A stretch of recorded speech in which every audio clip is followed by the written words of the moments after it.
आप सभी का सबसे पहले बहुत बहुत स्वागत है हमारे न्यू वीडियो में। मैं आपका मेंटर अविनाश कुमार आज आप सभी प्यारे क्लास 12 केमिस्ट्री वाले स्टूडेंट के लिए very important plus most repeated question लेके आ गया हूं। ध्यान रखिएगा, आज के वीडियो में मैंने आपके लिए टोटल 3 क्वेश्चन जो कि 3 मार्क्स वाले हैं प्लस आपके लिए 1 होमवर्क क्वेश्चन पिकअप किया है जो सीबीएसई का मोस्ट फेवरेट क्वेश्चन है और बहुत बार ये क्वेश्चन सीबीएसई में ऑलरेडी पूछा जा चुका है और काफी अच्छे लेवल का क्वेश्चन है, इसलिए वीडियो को ध्यान से लास्ट तक जरूर देखिएगा। तो चलिए फ्रेंड, हम लोग चलते क्वेश्चन नंबर 1 की तरफ। बट उससे पहले बताना चाहता हूं कि तो जैसा कि आपको पता होगा कि कोविड-19 के कारण यहाँ पर ऑफलाइन इंस्टीट्यूट या फिर कोचिंग्स अच्छे से ओपन नहीं हो पाया है। तो ऐसा पॉसिबिलिटीज है कि अगर आप लोग एमएसटी सीटी 2021 एग्जाम की प्रिपरेशन कर रहे होंगे तो आपकी प्रिपरेशन उतनी अच्छी से नहीं हो पाई होगी। तो यही चीज को ध्यान में रखते हुए अनअकैडमी आपके लिए प्रेजेंट करता है द्रुता अभ्यास बैच फॉर एमएसटी सीटी 2021 स्टूडेंट।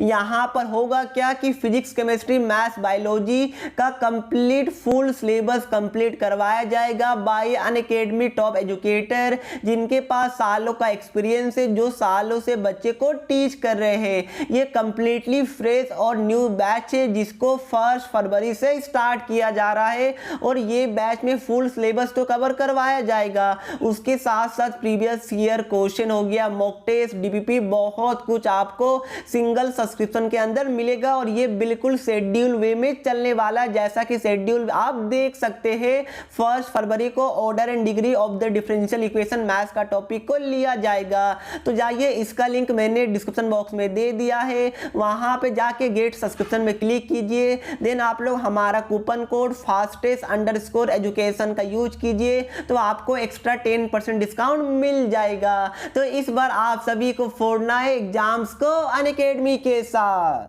अब देखिए दोस्तों, पहला क्वेश्चन आप लोग ध्यान से देखिए। यहाँ पर एक कॉम्प्लेक्स गिवन है, यहाँ पर क्या है NiNH3 होल 6 है और यहाँ पर क्या है 2 पॉजिटिव स्क्वायर एंटिटी या फिर इसको कोऑर्डिनेशन स्फीयर भी बोलते हैं। इसके ऊपर 2 प्लस का चार्ज है। अगर मैं आपसे नेमिंग पूछूं तो क्या आप लोग नेमिंग कर सकते हैं? बताइए। 6 का क्या होता है? हेक्सा।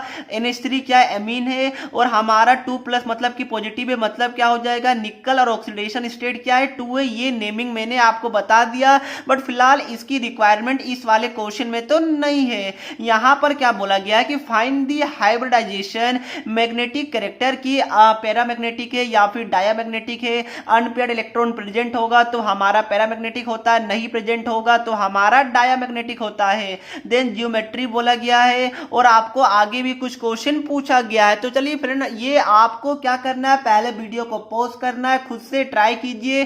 काफी ज्यादा अच्छा लेवल का ये क्वेश्चन है, सीबीएसई बोर्ड में पूछा जा चुका है। एंड आई होप फ्रेंड आप सभी ने वीडियो को पॉज करके ट्राई कर लिया होगा। अब देखिए, आपने पढ़ा होगा वैलेंस बॉन्ड थ्योरी। क्या आपने पढ़ा है? VBT थ्योरी बिल्कुल पढ़ा होगा। सबसे पहले मुझे ये बताइए कि निकल का यहाँ पर एटॉमिक नंबर क्या होता है? तो क्या आपको पता है? Free coaching to Nitin cousin, मतलब कि एटॉमिक नंबर 28 होता है। ये आपको पता होना चाहिए। सभी बच्चे को एटॉमिक नंबर 30 तक और स्पेशली 21 से लेकर 30 तक तो पता होना ही चाहिए, क्योंकि ये VBT थ्योरी में पूरा का पूरा यूज होता है। अब देखिए, इसका आउटर मोस्ट कॉन्फ़िगरेशन लिखिएगा तो आर्गन आएगा, जिससे हमें मतलब है नहीं। यहां पर क्या आएगा? यहां पर आपका 3D8 और 4s2 आएगा। ठीक है, ये हमारा क्या है? निकल का है। अब देखिए, निकल का आप लोग क्या ऑक्सीडेशन स्टेट निकाल सकते हैं? बिल्कुल निकाल सकते हैं। कैसे बताइए?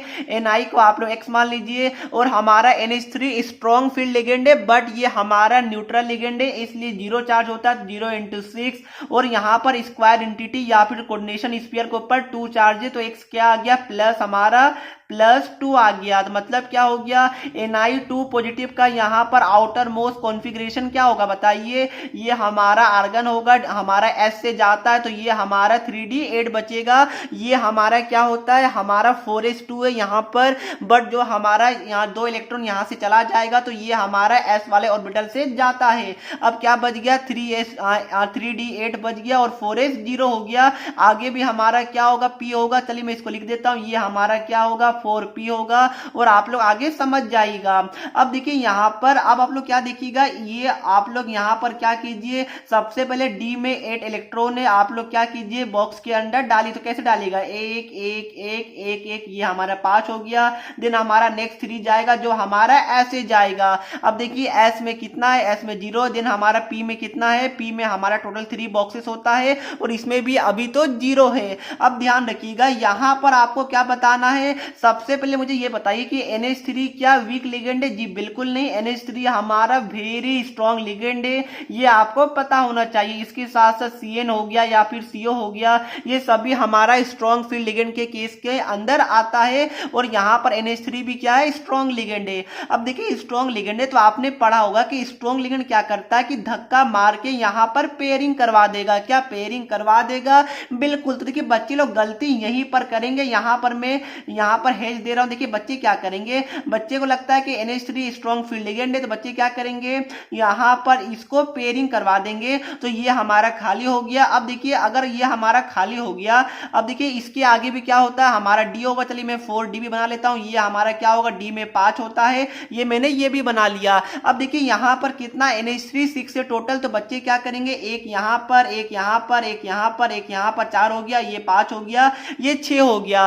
तो हाइब्रिडाइजेशन क्या हो गया, हाइब्रिडाइजेशन ये हमारा डी हो गया, ये हमारा एस हो गया, ये हमारा P3 हो गया, ये हमारा डी हो गया। तो क्या बच्चे लोग यही लिखिएगा क्या, आप लोग मुझे बताइए। देखिए लिखिएगा तो बहुत सारे बच्चे लोग लिखते, लिखिएगा क्या, 99% बच्चे लोग यही लिख के आते हैं, बट ऐसा कोई हाइब्रिडाइजेशन एग्जिस्ट ही नहीं करता है। आप बोलेगा सर क्यों, हम लोग डी को क्या, डी है डी तो क्या हम लोग D2sp3 नहीं लिख सकते हैं? बिल्कुल नहीं, क्योंकि एक हमारा 3d का है, एक हमारा 4d का है, तो ये हमारा एक जैसा नहीं होगा, तो ये वाला हाइब्रिडाइजेशन एग्जिस्ट ही नहीं करेगा।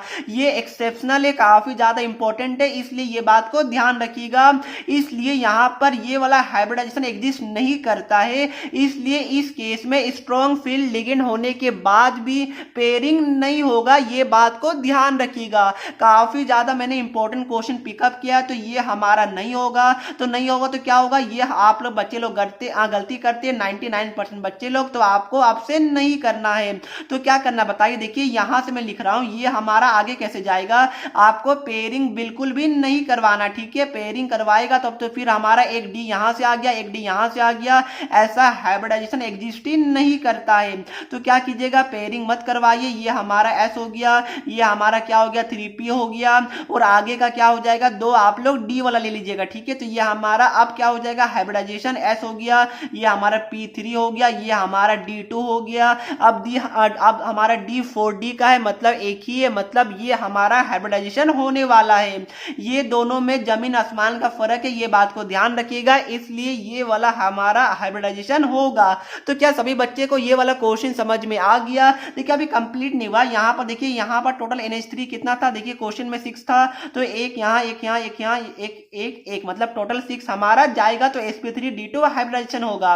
हाइब्रिडाइजेशन हमारा आ गया। अब क्या बोला गया, मैग्नेटिक कैरेक्टर निकालने के लिए। देखिए मैग्नेटिक कैरेक्टर कैसे निकलेगा, पैरामैग्नेटिक होगा या फिर डाया। तो देखिए यहाँ पर अनपेड इलेक्ट्रॉन कितना, यहाँ पर देख पा रहे होंगे, अनपेड इलेक्ट्रॉन हमारा टोटल 2 है, ठीक है। तो मतलब क्या हो गया, अनपेड इलेक्ट्रॉन है, इसलिए ये हमारा क्या हो जाएगा, पैरामैग्नेटिक हो जाएगा।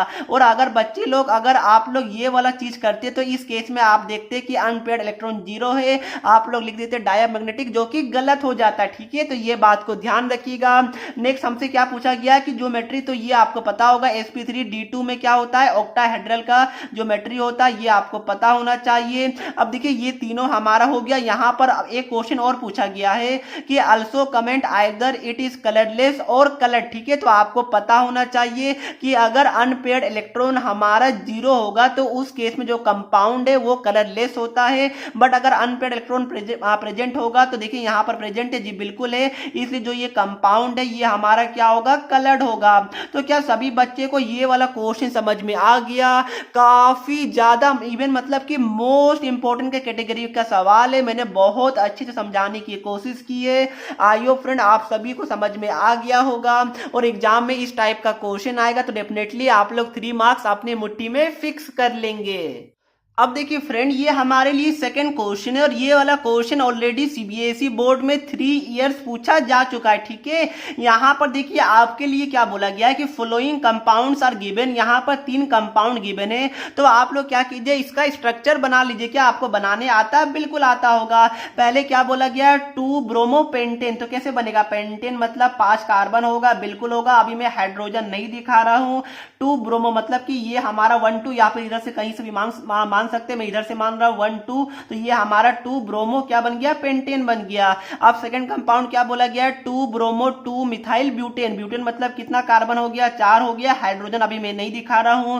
2 ब्रोमो मतलब यहां पर ब्रोमो है, और 2 मिथाइल मतलब कि यहां पर भी क्या है, CH3 है। ये भी हमारा CH3 होता है, ये भी हमारा CH3 है। ये हमारा क्या होता है, CH2 होगा। और ये हमारा कुछ नहीं, यहां पर हाइड्रोजन का जरूरत नहीं पड़ेगा क्योंकि ऑलरेडी 4 वैलेंसी फील्ड है। अब देखिए यहां पर क्या है, 1 ब्रोमो पेंटेन। तो पेंटेन मतलब 5 कार्बन, आप लोग बना लीजिए। 1 ब्रोमो मतलब कि यहां पर क्या हो जाएगा, Br हो गया। क्या ये आपको समझ में आया? ये मैंने बस स्ट्रक्चर बना दिया, यहां तक तो कुछ ऐसा था ही नहीं। अब देखिए यहां पर टोटल 3 क्वेश्चन पूछा गया है, तीनों क्वेश्चन 1-1 मार्क्स का है। अब देखिए यहां पर क्या बोला गया कि right the compound which is most reactive towards SN2 reaction. देखिए आपने halo alkane and hello arenes वाले चैप्टर में ऑर्गेनिक केमिस्ट्री में पढ़ा होगा SN1 और SN2। क्या आपने पढ़ा है? बिल्कुल पढ़ा होगा। तो यहां पर आपको कुछ चीज बताता हूं। अगर हमारा SN1 रहेगा तो इस केस में 3 degree is more stable than 2 degree than 1 degree. और अगर SN2 रहता है तो हमारा 1 डिग्री सबसे ज्यादा स्टेबल होता है, देन 2 डिग्री, देन हमारा 3 डिग्री होता है। अब यहां पर क्या पूछा गया, SN2 के बारे में पूछा गया है। तो यहां पर क्या होगा, 1 डिग्री मोस्ट स्टेबल, या फिर बोल सकते हैं कि मोस्ट रिएक्टिव होने वाला है। तो अब आप लोग क्या कीजिएगा, इसमें से पता लगाएगा कि कौन कौन सा डिग्री वाला मतलब दिया हुआ है। देखिए ये हमारा क्या है, ये हमारा है ब्रोमो है। ठीक है, मतलब क्या, 2 ब्रोमो है। तो यहाँ पर देखिए ये हमारा कितना डिग्री का, तो यहाँ ये हमारा इस कार्बन से अटैच्ड है, और ये कार्बन 2 कार्बन से अटैच्ड है, मतलब कि ये हमारा 2 डिग्री का है। ये देखिए ये जो हमारा Br है, ये हमारा इस कार्बन से अटैच्ड है, और ये कार्बन हमारा 1 2 3 से हमारा है, तो ये हमारा 3 डिग्री हो गया। ध्यान रखिएगा, कोई बच्चे ऐसा तो नहीं सोच रहे सर ये तो इससे अटैच्ड है, बट ये इससे इससे इससे इससे, जी बिल्कुल नहीं। ये हमारा इससे अटैच्ड है, ये हमारा इससे नहीं अटैच्ड है, ये बात को ध्यान रखिएगा। अब यहां देखिए ये वाला हमारा Br इस कार्बन से अटैच्ड है, और ये हमारा 1 कार्बन से, इसलिए ये हमारा 1 डिग्री हो गया। तो SN2 में बोला गया कि कौन सा मोस्ट रिएक्टिव होगा, तो मैंने बता दिया कि 1 डिग्री SN2 में मोस्ट रिएक्टिव होता है, और SN1 में 3 डिग्री मोस्ट रिएक्टिव होता है। तो यहां पर SN2 पूछा गया, इसलिए हमारा ये 1 डिग्री वाला मतलब कि 1 ब्रोमो पेंटेन। तो पहला वाले क्वेश्चन का आंसर क्या हो जाएगा, ये वाला हमारा 1 bromo pentane is the most reactive towards SN2 reaction होने वाला। ठीक है, 1 bromo pentane is most reactive towards SN2 reaction. अगर SN1 पूछता तो कौन सा होता, ये वाला 3 डिग्री वाला हमारा हो जाता। तो क्या सभी बच्चे को समझ में आ गया? Very good. अब देखिए यहां पर क्या बोला गया सेकंड क्वेश्चन में कि right the compound which is optically active. मतलब क्या हो गया, देखिए ऑप्टिकली एक्टिव को आप लोग समझ सकते हैं कि कायरल कार्बन की बात कर रहा है। कायरल मतलब क्या हो गया कि जो कार्बन का जो चारों वैलेंसी है वो डिफरेंट डिफरेंट एटम से फिल्ड हो। तो यहां पर देखिए ये वाला कार्बन, देखिए यहां पर क्या, ये हमारा ओनली एक कार्बन से, ये हमारा Br है, इधर 3 कार्बन है, इधर हमारा H है, मतलब ये वाला हमारा क्या होगा, कायरल कार्बन होगा। चारों वैलेंसी अलग अलग से पूरा किया गया है। यहां पर देखिए क्या होगा, ये हमारा Br है, ये CH3 मतलब कि ये हमारा कायरल या फिर ऑप्टिकली एक्टिव नहीं होगा। यहां पर देखिए ये हमारा C है, ये Br, ये हमारा कुछ और है, और यहां पर क्या होगा, 2 हाइड्रोजन होगा, तो ये भी हमारा कायरल नहीं होगा क्योंकि दोनों यहां पर 2 सेम सेम लगे हुए हैं। तो मतलब कि इसमें हमारा चारों वैलेंसी कार्बन का डिफरेंट है, इसलिए क्या होगा, ये हमारा कायरल या फिर यहां पर ऑप्टिकली एक्टिव होने वाला है। मतलब सेकंड वाले का आंसर क्या हो जाएगा, हमारा 2 ब्रोमो पेंटेन, ये हमारा सेकंड वाले क्वेश्चन का आंसर हो जाएगा। क्या समझ में आ रहा है सभी बच्चे को? बिल्कुल आ रहा होगा। अब देखिए थर्ड वाले क्वेश्चन में क्या बोला गया कि right the compound which is most reactive towards beta elimination reaction. ये भी आपने पढ़ा होगा बीटा एलिमिनेशन रिएक्शन को, और वैसे भी देख सकते हैं ये हमारा पहला का आंसर, ये वाला हमारा सेकंड का आंसर। तो ऑब्वियस सी बात है ये हमारा क्या थर्ड वाला क्वेश्चन होगा। ऐसे बिल्कुल भी तुक्का आपको लगा के नहीं आना है, आपको कॉन्सेप्ट भी पता होना चाहिए कि बीटा एलिमिनेशन में क्या होता है। हमारा जो 3 डिग्री होता है ये हमारा most reactive towards beta elimination elimination होता है। और ये देखिए हमारा 3 डिग्री है, इसलिए ये वाला हमारा ऑप्शन हो जाएगा, मतलब ऑप्शन नहीं, ये वाला हमारा 2 ब्रोमो 2 मिथाइल ब्यूटेन ये हमारा most reactive towards beta elimination होने वाला, क्योंकि 3 डिग्री मोस्ट रिएक्टिव होता है टुवार्ड्स बीटा एलिमिनेशन रिएक्शन। तो क्या सभी बच्चे को ये वाला क्वेश्चन अच्छी समझ में आ गया होगा? आई होप फ्रेंड मैंने बहुत बेसिक से समझाने की कोशिश की है, आपको समझ में आ गया होगा। अब देखिए थर्ड वाला क्वेश्चन भी काफी ज्यादा अच्छा, इवन ये वाला क्वेश्चन भी सीबीएसई में पूछा जा चुका है और थोड़ा अच्छा लेवल में ये वाला क्वेश्चन भी आता है। पहला वाला क्वेश्चन को ध्यान से पढ़िए। यहां पर क्या है कि what is the order of the reaction whose rate constant has same units as the rate of reaction। ठीक है, तो आप लोग ध्यान से वीडियो को पॉज कीजिए, 2 मिनट का टाइम लेके आप लोग आंसर देने का कोशिश कीजिए। यहां पर क्या बोला जा रहा है, आई होप फ्रेंड आपने ट्राई कर लिया होगा, 2-3 बार आप लोग रीड कर लीजिएगा। अब देखिए ऑर्डर ऑफ रिएक्शन आपसे पूछा गया क्या होगा, और यहां पर क्या बोला गया कि देखिए यहां पर rate constant has same unit as the rate of reaction, मतलब क्या हो गया, सपोज मैंने कोई भी रिएक्शन डिफाइन क्या कि एक कुछ होगा आपका रिएक्टेंट जो हमारा बी प्रोडक्ट को दे रहा होगा, तो इसका आप लोग रेट ऑफ रिएक्शन लिखिएगा तो क्या हो जाएगा, आर इज इक्वल टू के हो जाएगा, और हमारा रिएक्टेंट का कंसंट्रेशन जो कि हमारा ए है, और ये क्या होता है, ये हमारा पावर होगा, क्योंकि आपको पता होगा एक्स क्या ऑर्डर है और हम लोग order direct balance chemical equation से नहीं निकाल सकते हैं। अब देखिए क्वेश्चन में क्या बोला गया कि रेट कांस्टेंट मतलब कि के, रेट कांस्टेंट क्या हो गया, के हो गया, और हमारा रेट ऑफ रिएक्शन मतलब कि आर हो गया, ये दोनों हमारा क्या है, सेम है, इक्वल है। तो ये हमारा कब होगा बताइए, जब हमारा आर इज इक्वल टू के होगा, तभी तो ये वाला कंडीशन सेटिस्फाई करेगा, बिल्कुल होगा। मतलब क्या हो गया, एक्स का वैल्यू अगर हमारा 0 होता है तभी तो हमारा आर इज इक्वल टू के होगा। बताइए अगर हमारा एक्स का वैल्यू 0 तो क्या हो जाएगा, concentration of A to the power 0 और something to the power 0 is equal to क्या होता है, 1 होता है। तो के इंटू 1 इज इक्वल टू के हो गया, मतलब कि एक्स क्या हो गया, 0 हो गया, और एक्स हमारा क्या होता है, एक्स हमारा ऑर्डर ऑफ रिएक्शन होता है। तो यहां पर यही पूछा गया था, ऑर्डर ऑफ रिएक्शन, जो कि हमारा क्या आएगा, 0 आएगा। तो क्या सभी बच्चे को ये वाला क्वेश्चन समझ में आ गया? देखिए मैंने बहुत अच्छे से समझाने की कोशिश की है, मैं इसको एक एग्जांपल से और समझाता हूं, अगर समझ में नहीं आया होगा तो। देखिए कोई भी रिएक्शन हो रहा है, ए प्लस बी इस पर हम लोग मानते हैं सी प्लस डी दे रहा है, अगर हम लोग इसका रेट इक्वेशन लिखे तो क्या होगा, आर इज इक्वल टू के, इनिशियल कंसंट्रेशन जो कि ए और यहाँ पर बी भी है, तो ए का पावर एक्स मान लेते हैं, बी का पावर क्या हो गया, वाई हो गया, तो ऑर्डर क्या होगा, एक्स प्लस वाई होगा, बिल्कुल होगा। ठीक है, ये आपको पता होना चाहिए। ऑर्डर क्या होता है बताइए, sum of the power of the reactant का कंसंट्रेशन। तो यहाँ पर क्या होगा, यहाँ पर क्वेश्चन बोला जा रहा है कि रेट कांस्टेंट मतलब कि K has same units as the rate of reaction, मतलब कि आर इज इक्वल टू के आपको लाना है। तो इससे आपका आर इज इक्वल टू के कब होगा, जब हमारा एक्स भी 0 होगा, वाई भी 0 होगा, क्योंकि something to the power 0 is equal to 1 होता है। तो यहां से भी ओ क्या आ गया, ऑर्डर ऑफ रिएक्शन 0 प्लस 0 जो कि हमारा 0 आ गया, तो ऑर्डर हमारा क्या हो जाएगा, ऑर्डर ऑफ रिएक्शन 0 हो जाएगा। मेरे हिसाब से मैंने 2 एग्जांपल दिया, इतना सफिशिएंट होगा, आप सभी को समझ में आ गया होगा। अब देखिए इसमें एक क्वेश्चन और पूछा गया है, इसमें क्या बोला गया है कि for a reaction A plus H2O मतलब वाटर, वाटर कितना इंपॉर्टेंट है आपको पता होगा, ये हमारा बी दे रहा है, जहां पर जो रेट है ये हमारा ए के कंसंट्रेशन पे प्रोपोर्शनल है। Then what is the order of this reaction, या इसको थोड़ा मैं मॉडिफाई करूंगा, order as well as molecularity दोनों आप लोग निकालिए। ठीक है, देखिए क्वेश्चन जितना ज्यादा क्वेश्चन कीजिएगा उतना ज्यादा अच्छा रहेगा। मेरा मोटिव क्या है, क्या बस एक क्वेश्चन करवा दूं, 3 क्वेश्चन करवा दूं, 4 क्वेश्चन करवा दूं, बिल्कुल नहीं। मैं आपको जो करवाऊं उससे रिलेटेड सीबीएसई जितना भी क्वेश्चन आपको घुमा सकती है घुमा दे, बट आपको एकदम अच्छे से समझ में आ सके। तो यहां पर क्या देखिए, ए प्लस H2O ये हमारा बी दे रहा है, और यहां पर क्या होगा, यहां पर बोला जा रहा है कि जो रेट है ये हमारा डायरेक्टली प्रोपोर्शनल है कंसंट्रेशन ऑफ ए के। तो देखिए यहां पर क्या होगा, ए का पावर हमारा 1 होगा, ऑब्वियस सी बात है, नहीं गिवन मतलब 1 होगा। तो यहां से आपका ऑर्डर क्या आ गया, क्लियरली देख पा रहे होंगे, ऑर्डर तो हमारा 1 आ गया। क्या यहां पर किसी को डाउट है? बिल्कुल नहीं, ऑर्डर तो यहाँ पर साफ साफ दिख रहा होगा। पावर क्या होता है? ऑर्डर होता है, जो कि हमारा 1 है, तो ऑर्डर तो हमारा 1 हो गया। ये 0 इज इक्वल टू 1 मत समझ लीजिएगा आप लोग, ये ऑर्डर है, ठीक है। तो कोई बच्चा 0 इज इक्वल टू 1 लिख के गोला करके मुझे मत बोलिएगा सर ये आपने क्या कर दिया, ये हमारा ऑर्डर। चलिए OR लिख देता हूँ, ऑर्डर हो गया। अब देखिए यहाँ पर मैंने क्या बोला, दूसरा क्वेश्चन इसमें मैंने ऐड किया कि मोलिकुलरिटी निकालिए। तो कैसे निकालेगा बताइए? मोलिकुलरिटी क्या होता है आपका? होता है कि सम ऑफ दी या फिर number of moles of reactant, total moles जितना भी रिएक्टेंट में होंगे सिंपली उसको ऐड कर दीजिएगा, वो हमारा क्या हो जाएगा? मोलिकुलरिटी हो जाएगा। अब देखिए ये हमारा देखिए पूरा रिएक्शन है, तो ये अंडरस्टूड होगा कि ये हमारा बैलेंस केमिकल इक्वेशन है। ये अंडरस्टूड होना चाहिए क्योंकि आपको यहाँ पर ए और बी नहीं बताया जा रहा है। अब देखिए क्या होगा, ये हमारा बैलेंस केमिकल इक्वेशन होगा, ये हमारा अंडरस्टूड है, तो मोलिकुलरिटी क्या हो जाएगा? क्या 1 होगा? बिल्कुल नहीं।